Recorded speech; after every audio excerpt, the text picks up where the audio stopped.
जो डैमेज हुआ है उसका असेसमेंट हो रहा है। जितनी भी नुकसान हुआ है पहले हम उसका पूरी आकलन कर लें।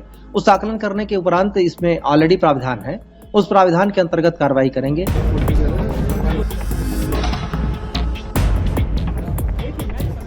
कानूनी तौर पर जितने भी प्राविधान हैं उन समस्त प्राविधानों को लागू करेंगे ताकि इस तरीके की हरकत कोई दोबारा न करने पावे। हम इस उपद्रव में शामिल किसी को भी छोड़ेंगे नहीं। उत्तर प्रदेश के संभल में कोर्ट के आदेश पर हुई जामा मस्जिद के सर्वे के दौरान भड़की हिंसा के बाद पुलिस प्रशासन लगातार कार्रवाई कर रहा है।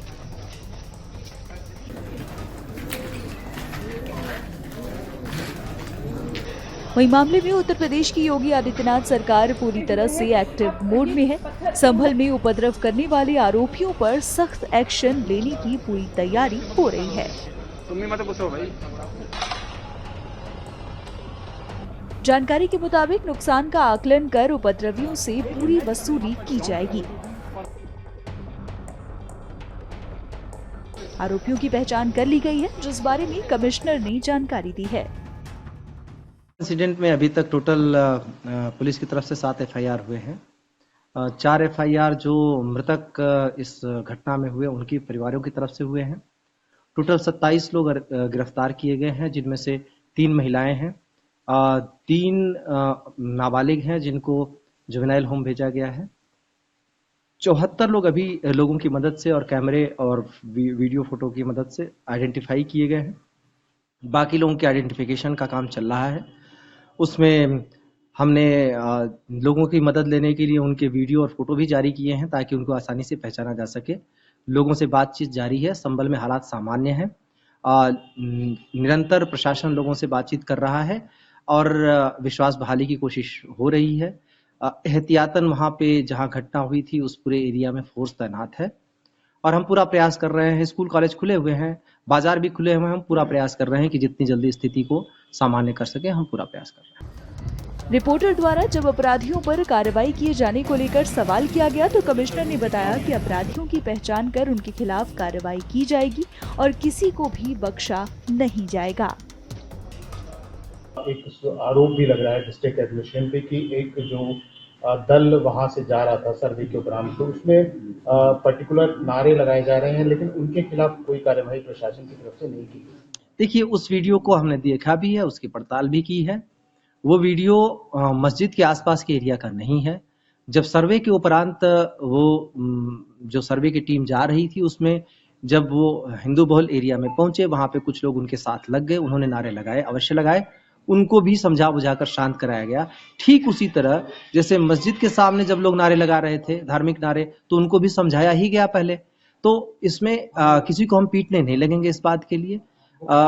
हमारी पूरी कोशिश यही थी और शुरू से लेके आखिर तक कोशिश यही रही, तब तक जब तक की मजबूरी न हो गई कि हम लोगों को समझा बुझाकर ही इस पूरे प्रकरण में सामान्य स्थिति बहाल करें।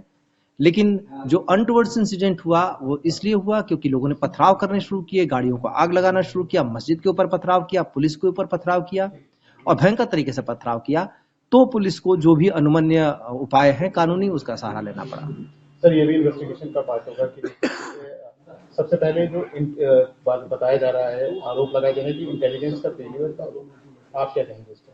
देखिए, हमें लखनऊ से सूचना तो दी गई थी कि इस तरीके की हरकतें की जा सकती हैं। प्रशासन ने अपने तरफ से जितने भरपूर कदम हो सकते हैं उठाए, इसीलिए हमने 5 कंपनी वहां तैनात की थी। पूरी पुलिस फोर्स तैनात थी। हमारे मजिस्ट्रियल एडमिनिस्ट्रेशन के अधिकारी भी तैनात थे। छतों पर लोगों को तैनात किया गया था। ड्रोन कैमरे से हम शूटिंग भी कर रहे थे। हमने सामान्य कैमरे भी कई सारी जगहों पर लगाए थे। लेकिन अचानक से इस तरीके की चीजें हुई। हथियार वाला एंगल हम भांप नहीं पाए। जैसा कि आपने देखा होगा, एक फोटो जारी हुआ है जिसमें एक व्यक्ति हथियार लहराता जैसा प्रतीत हो रहा है, जिसकी जांच की जा रही है और से कई सारे और भी क्लिपिंग्स आए हैं। हम उसकी पड़ताल कर रहे हैं, पर हर जगह फोर्स नहीं लगाई जा सकती थी। वहां जो भौगोलिक स्थिति आप देखेंगे, अगर हमें फोर्स लगानी पड़ी तो हर एक नुक्कड़ नाके पर फोर्स लगानी पड़ेगी, जिसके लिए जितनी पर्याप्त उपलब्ध फोर्स थी उसके अनुरूप हमने पूरी तैयारी की थी।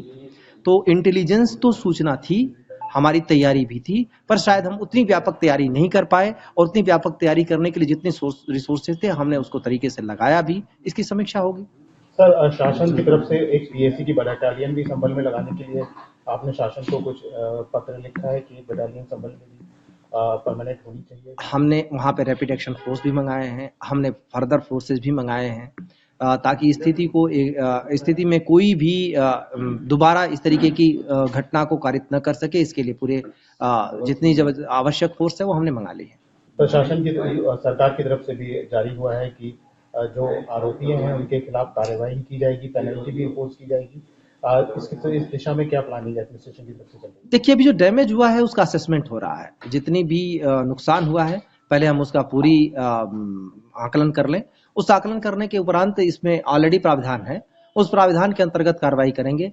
कानूनी तौर पर जितने भी प्राविधान हैं उन समस्त प्राविधानों को लागू करेंगे ताकि इस तरीके की हरकत कोई दोबारा न करने पावे। हम इस उपद्रव में शामिल किसी को भी छोड़ेंगे नहीं।